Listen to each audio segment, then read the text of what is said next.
This beggar girl saves a millionaire's son at a party, but moments later, everyone is shocked to discover something much worse. Comment giving a rating from 0 to 10 for my story. Your opinion is very important, and subscribe to my channel to support my work. I'm counting on your help. The scream sliced through the muggy afternoon air like a knife, echoing through the brick streets of the small historic town at precisely 3 o'clock. The widowed millionaire, 52 years old, nearly knocked over his coffee cup as he stepped away from the window of his luxury apartment. It was always at the same time, always with the same desperate intensity. For 3 weeks straight, that sound had been coming from the brownstone across the street, a faded yellow two-story house with peeling blue window frames that clashed with the elegance of the modern building where he lived. "Must be a kid's tantrum," he muttered to himself, adjusting his tie before returning to work. As the owner of the largest construction company in the region, he was used to solving complex problems, but he preferred to keep his distance from other people's dramas, especially after 5 years of living alone since he lost his wife on a rainy night. He preferred not to remember. His fortune, built over decades through smart investments and hard work, had become his only refuge. Across the street inside the brownstone, the 4-year-old girl huddled in the corner of the kitchen, her young years insufficient to understand why her aunt hated her so much. The 38-year-old woman firmly held a metal spoon she had heated on the gas stove, her eyes red from alcohol, fixed on the child trembling before her. "You're a curse on this house," the aunt hissed, her voice slurred from the booze she'd been consuming since noon at the local bar O'Malley's. "Because of you, my sister is gone. Because of you, I lost everything." The spoon came down hard on the girl's small arm, leaving a red mark that would join the other scars that dotted her thin arms. The child bit her lip to keep from screaming louder. She had learned that screams only enraged her aunt more, who had lost her job at City Hall for constant absences caused by her addiction. The girl closed her eyes and tried to remember her mother's soft voice, singing that lullaby before sleep. It was all that remained of her now, fragments of memories and a melody that insisted on echoing in her mind during the most painful moments. "Stop whining," the aunt grunted, putting the spoon in the cupboard as if it were the most natural gesture in the world. "Go to your room, and I don't want to see you until tomorrow. And if you get that filthy charcoal all over the walls again, you'll see what real punishment is." The girl ran to the small room at the back of the house, a stuffy space with an old bed and a crucifix on the wall. There, she curled up in the thin sheet and began to hum her mother's song softly, the only thing that still comforted her. She didn't know that across the street someone had finally paid attention to that melody. The millionaire stopped reviewing the contracts when he heard the faint but distinct sound. He knew that song. His wife used to sing it when she cooked, a folk song about free birds. But where was it coming from? He approached the window again, his eyes scanning the facade of the brownstone. One of the back windows was ajar, and from there came that child's voice, shaky but persistent. For the first time in 3 weeks, he felt something other than simple annoyance. There was something in that voice that struck a sensitive chord in his chest, something that reminded him of responsibilities long buried beneath layers of work and isolation. Next door to the brownstone, the retired 61-year-old teacher watered her begonias when she heard the girls singing. Unlike the millionaire, she could no longer ignore the signs. During her 40 years teaching elementary school, she had developed a sixth sense for children in distress, and that voice carried a pain that made her heart ache. How strange, she thought, watching the windows of the neighboring house, a family she had known for decades. The aunt had always been problematic, but since she took custody of her orphaned niece, something had changed in the air of that house. The girl never played in the yard, never ran through the streets like the other children in the historic town. The teacher dried her hands on her apron and made a decision. The next morning, she would pay a courtesy visit to her neighbor. She hadn't had a proper conversation with her in a long time, and perhaps it was time to get to know the little orphan better. The millionaire remained at the window, an uncomfortable feeling growing in his chest. The music had stopped, but something in those few minutes had awakened memories he preferred to keep dormant. Memories of his former employee who had resigned abruptly 5 years ago, a few months before his wife's accident.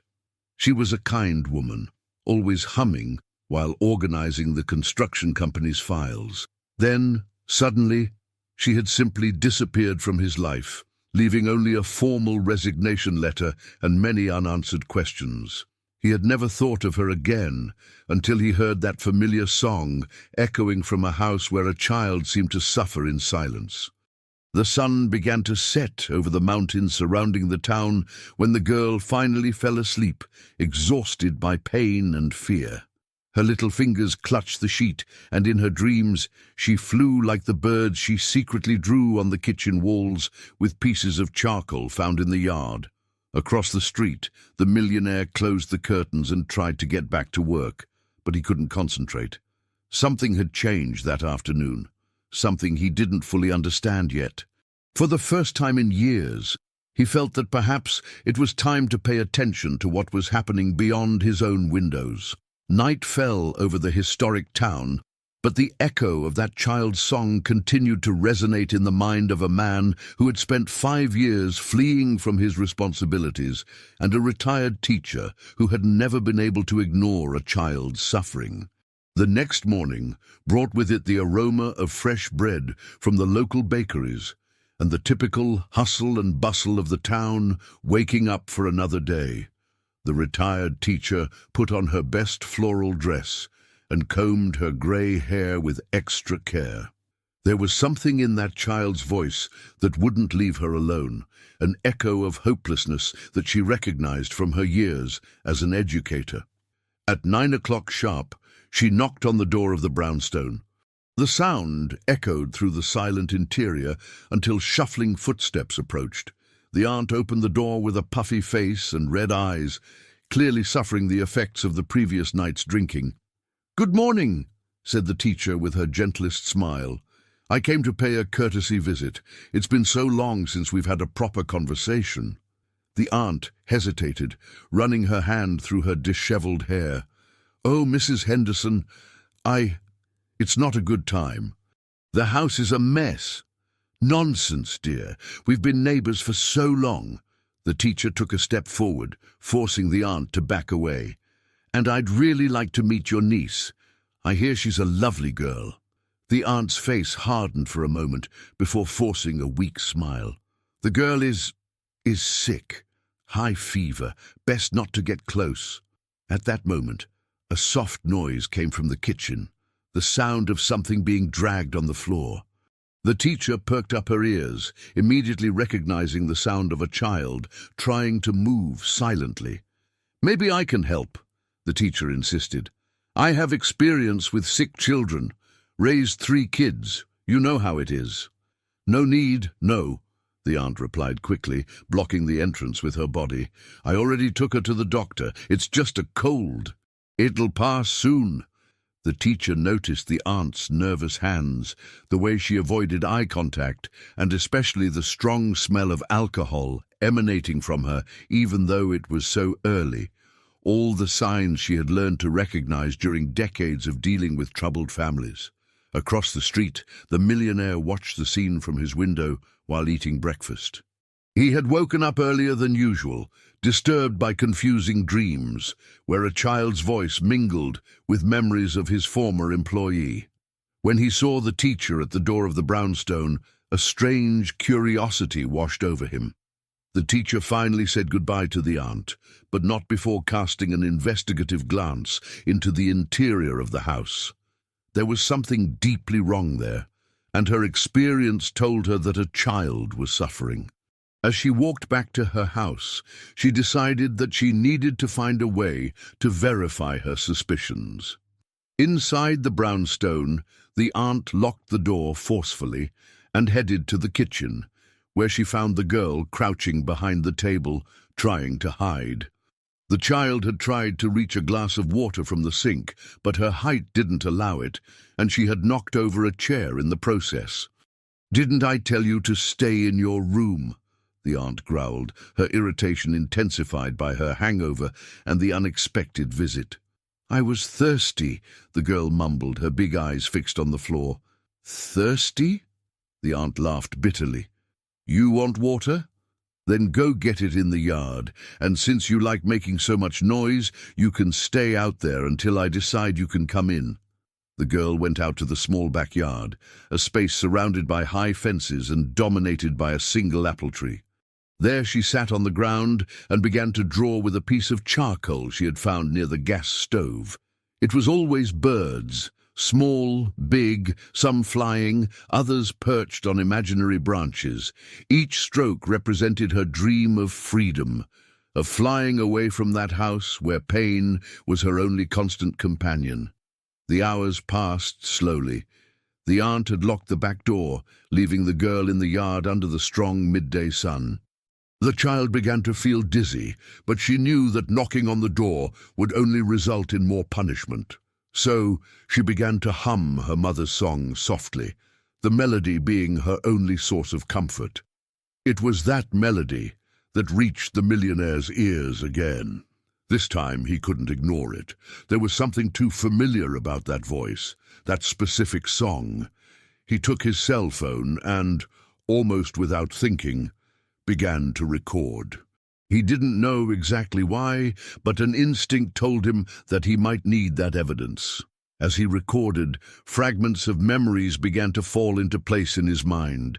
His employee used to hum that same song while working. The employee who had been exemplary until she disappeared abruptly. The employee who always spoke fondly about her little daughter, a girl named... "It's her," the millionaire murmured, the cell phone trembling in his hands. His former employee's daughter was named exactly that. The realization hit him like a punch to the stomach. The child suffering in the house across the street was the daughter of the kind woman who had worked for him for 3 years before simply disappearing. How had he not made this connection before? The millionaire put away his cell phone and began to walk back and forth in his apartment. He vaguely remembered his employee mentioning family problems, a sister she didn't get along with, financial difficulties. But he was so absorbed in his own problems at the time, the growing conflicts with his wife, the problems in the company that threatened his assets, that he hadn't paid proper attention. Now, 5 years later, his employee's daughter was across the street, and from the sounds coming from that house, she wasn't in a good situation. The guilt he carried for the loss of his wife multiplied, now including the regret of not having helped when she clearly needed it. At 3 o'clock sharp, the scream started again. This time the millionaire didn't step away from the window. He watched with growing horror as through the kitchen window of the brownstone he saw a female silhouette moving aggressively. He took his cell phone again and began to record, this time with more determination. What he saw through the cell phone screen made him nauseous.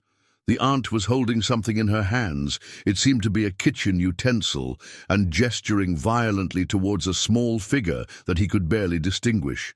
The girl's screams echoed through the afternoon, and this time the millionaire couldn't pretend they were just children's tantrums. When the silence returned, he remained at the window for a few more minutes, his heart pounding in his chest. He had just witnessed something that would change everything. The question now was, what would he do with this information? His profits from recent years, his growing dividends, all his accumulated wealth, none of that mattered in the face of the suffering of an innocent child. That night, the girl slept on the ground in the yard, where the aunt had left her as punishment for making too much noise during the afternoon. The child curled up in her own t-shirt and looked at the stars through the branches of the apple tree. In her 4-year-old mind, she made a silent wish to her mother, wherever she was, that someone, anyone, would take her away from that place of pain. Across the street, the millionaire couldn't sleep, tormented by the certainty that he needed to act, but paralyzed by the same emotional inertia that had consumed him since his wife's departure. His fortune, built through years of hard work, seemed insignificant in the face of his inability to save a single child suffering just yards away. 3 days had passed since the millionaire discovered the child's identity, and guilt consumed him like a slow fire. During these days, he had systematically documented the episodes of violence, always at 3 o'clock, always with the same methodical brutality. His collection of videos and audios grew, but his courage to act remained paralyzed by the same cowardice that had haunted him since the night he lost his wife. On that Thursday morning, the teacher made a decision that would change the course of everything. She had spent the night awake, tormented by the certainty that a child was suffering just yards from her house. Her 4 decades as an educator had taught her to recognize the signs, and they were all present in the neighboring brownstone. She decided to approach the situation differently. Instead of attempting a new direct visit to the aunt, she opted for a more subtle strategy. At 7 in the morning, she positioned herself in the side yard of her house, the location from which she had the best view of the backyard of the brownstone. What she saw left her horrified.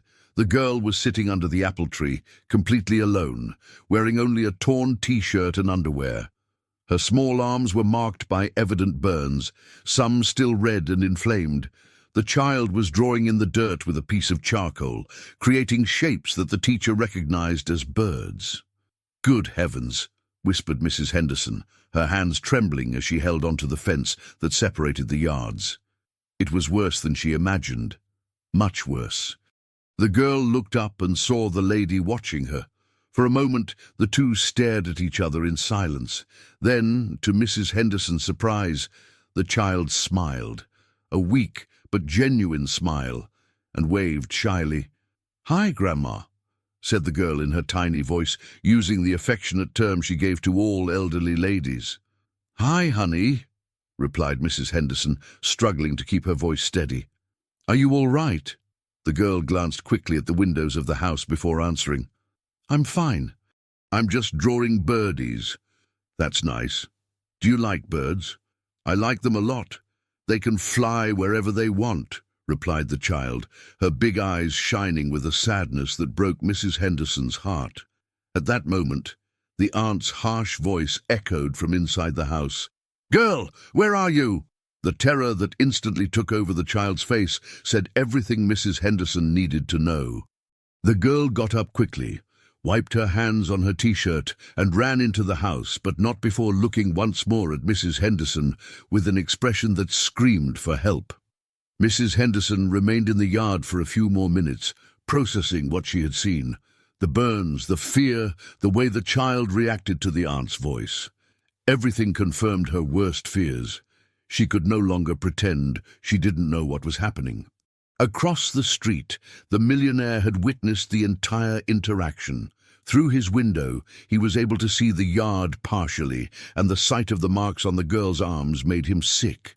For the first time in 5 years, he felt a genuine rage burning in his chest. His former employee had trusted him in some way, even if indirectly, even if he didn't know it at the time. She had left her daughter in the care of a family that lived in the same town where he lived. And now that child was being tortured while he watched from his comfortable window, surrounded by all his wealth and accumulated possessions, paralyzed by his own cowardice. At 11 o'clock, Mrs. Henderson made a courageous decision.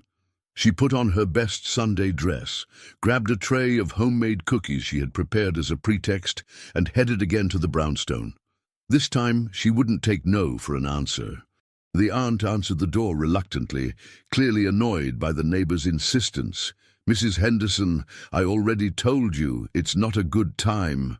"Dear, I brought some cookies I made yesterday," interrupted Mrs. Henderson firmly. "And I insist on getting to know the little one better. As long-time neighbors, it's our duty to support each other." Before the aunt could protest, Mrs. Henderson had already entered the house, using all the authority that decades in the classroom had given her. The interior of the brownstone was dark and smelled of mildew mixed with alcohol.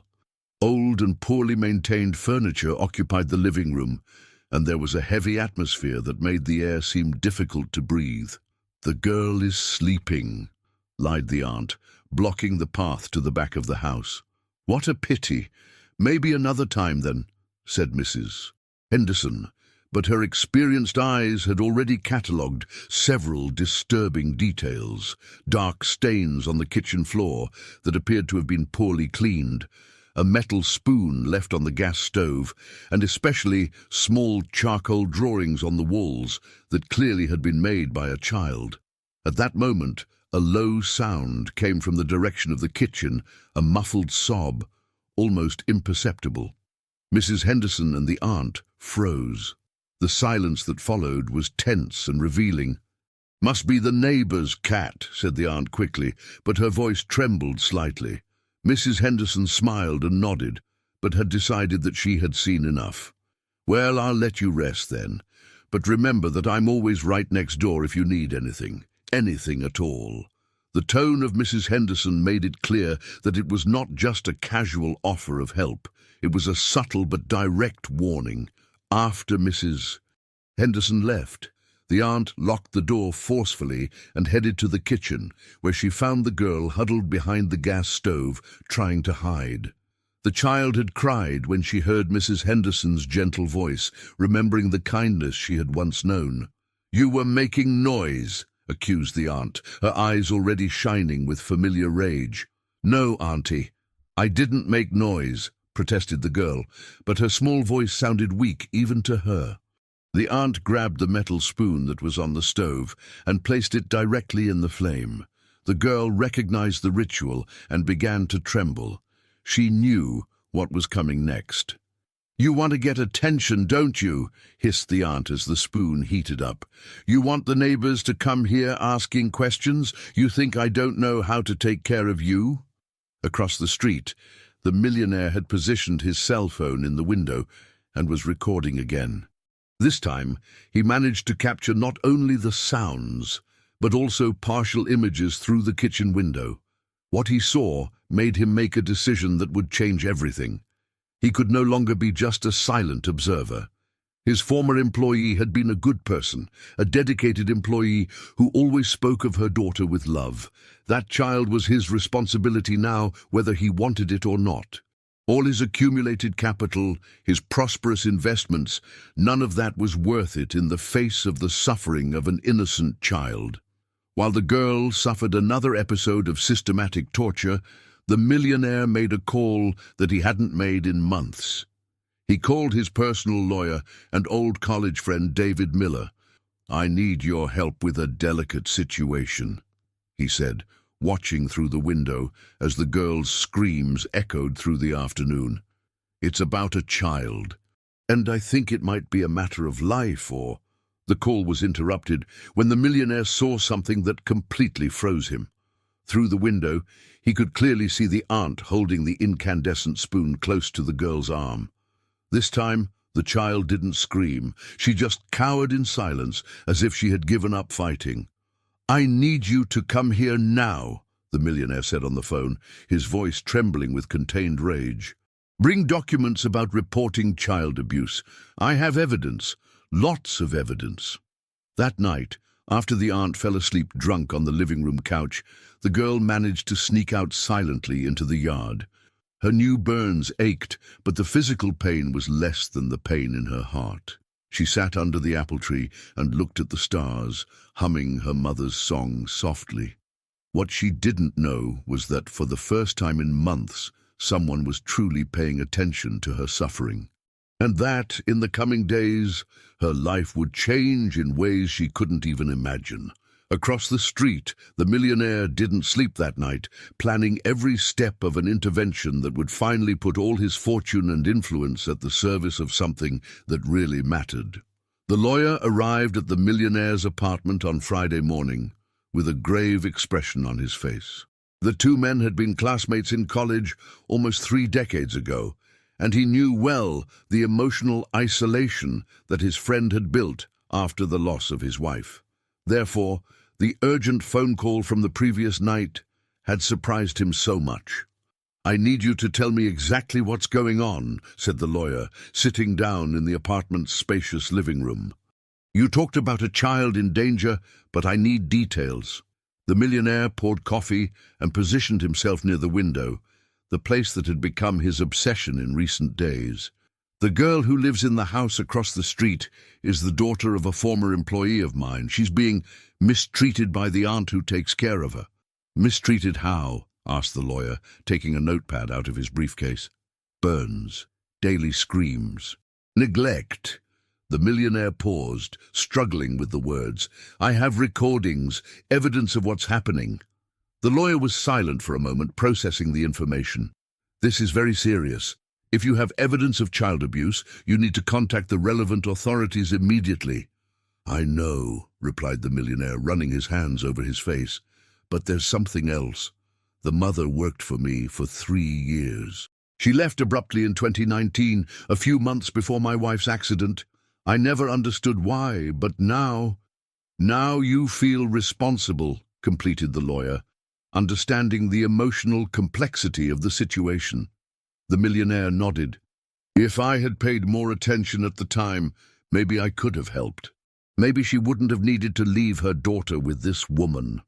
At that moment, the familiar sound of screams echoed from the house across the street, even though it was only 9 in the morning. Both men turned to the window, and the lawyer could see the expression of anguish on his friend's face. "This happens every day?" he asked, horrified. "At 3 o'clock, religiously, but sometimes also at other times," replied the millionaire, picking up his cell phone. "Want to see the recordings?" The lawyer watched the videos in growing silence, his face paling with each scene. As a specialist in family law, he had seen many cases of child abuse, but something in the systematization of that violence disturbed him deeply. "We can't wait any longer. I need you to give me all these recordings today. I'm going to contact Child Protective Services and the district attorney.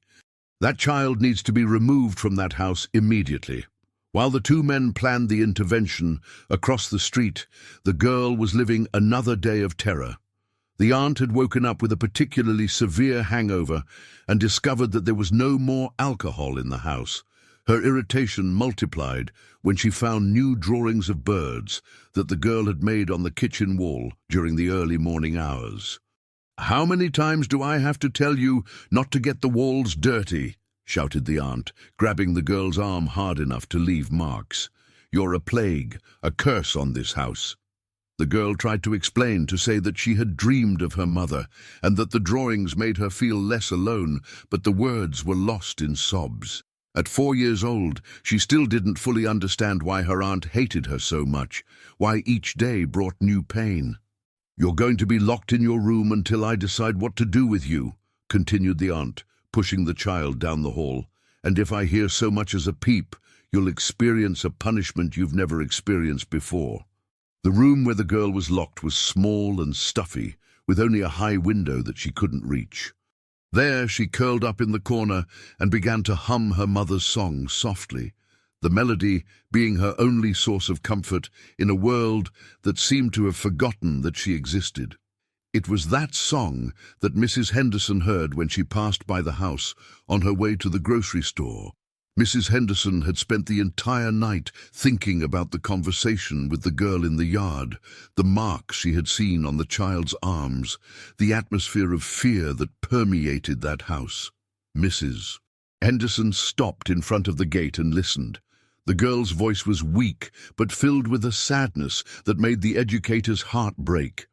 At that moment, she made a decision that would change everything. Instead of going to the grocery store, Mrs. Henderson headed straight to the town center, where the small office of Child Protective Services was located. She knew the counselor well, a former student of hers who had dedicated herself to the protection of vulnerable children. "I need to talk to you about a very serious situation," said Mrs. Henderson, entering the office without ceremony. The counselor looked up from the papers she was analyzing. "Mrs. Henderson, good to see you. What brings you here today?" "A child in danger. My neighbor. I'm sure she's being mistreated." The counselor straightened up in her chair, her expression becoming immediately serious. During her 5 years in office, she had learned to recognize when a report was serious, and Mrs. Henderson was not the type of person who would make frivolous accusations. "Tell me everything," said the counselor, taking a report form. While Mrs. Henderson was reporting her observations across town, the lawyer was in a similar meeting at the district attorney's office. The DA listened attentively as the lawyer presented the evidence collected by the millionaire. "It's compelling evidence," said the DA, examining the videos on the lawyer's cell phone. "I'm going to order an immediate investigation and request the removal of the child from the family environment." "How long will that take?" asked the lawyer, concerned. "With this evidence, we can act today," replied the DA. "I'm going to contact Child Protective Services now." That's how, by a coincidence that would change the girl's destiny, 2 simultaneous reports arrived at Child Protective Services on the same morning. The counselor was finishing writing down Mrs. Henderson's account when her phone rang. "Child Protective Services. This is the DA. I need you to make an urgent intervention in a house on Central Street. We have evidence of serious child abuse." The counselor paused, the pen suspended over the paper. "Is it by any chance the yellow brownstone?" "Exactly. How did you know?" "I just received a report about the same house," replied the counselor, looking at Mrs. Henderson with surprise. "2 independent sources. This confirms the seriousness of the situation. At 2 o'clock in the afternoon, a coordinated operation was being set up. The counselor, accompanied by 2 social workers and a court officer, was heading to Central Street. Mrs. Henderson had offered to accompany the team, using her experience with traumatized children. The millionaire watched everything from his window, his heart pounding in his chest. Finally, after days of paralysis, he had managed to act. The lawyer was by his side, both witnessing the moment that would change the girl's life forever. "You did the right thing," said the lawyer, putting his hand on his friend's shoulder. "I hope it's not too late," replied the millionaire, his eyes fixed on the team that was approaching the brownstone. In the house, the aunt had gone out to buy alcohol at the local bar, leaving the girl locked in the stuffy room. The child continued humming softly, unaware that her life was about to change radically. When the counselor knocked on the door of the brownstone and received no answer, she used her legal authority to enter the property. What they found inside surpassed even their worst expectations. A dirty and poorly maintained house, a strong smell of alcohol, and evident signs of neglect in every room. It was Mrs. Henderson who first heard the weak voice coming from the room at the back. "Someone's in here," she said, guiding the team down the hall. When they opened the door to the room and found the girl huddled in the corner, singing her sad song, everyone present felt a pang in their heart. The child looked up with big, frightened eyes, not understanding who these people were or what they wanted from her. "Hi, honey," said the counselor, squatting down to be at the child's height. "My name is Anna. We're here to help you." The girl looked at Mrs. Henderson, recognizing the kind lady who had talked to her in the yard. A glimmer of hope shone in her eyes, but was quickly replaced by fear. "Auntie will be mad," she whispered. "You don't need to worry about that now," said Mrs. Henderson, reaching out her hand to the child. "We're going to get out of here, okay?" And so, after 8 months of silent suffering, the girl was finally removed from the house, where she had known only pain and fear. Across the street, the millionaire watched the scene with tears in his eyes, knowing that he had used all his influence and resources not to increase his wealth or expand his businesses, but to save an innocent life. 3 months later, in a simple but moving ceremony at City Hall, the millionaire signed the adoption papers for the girl.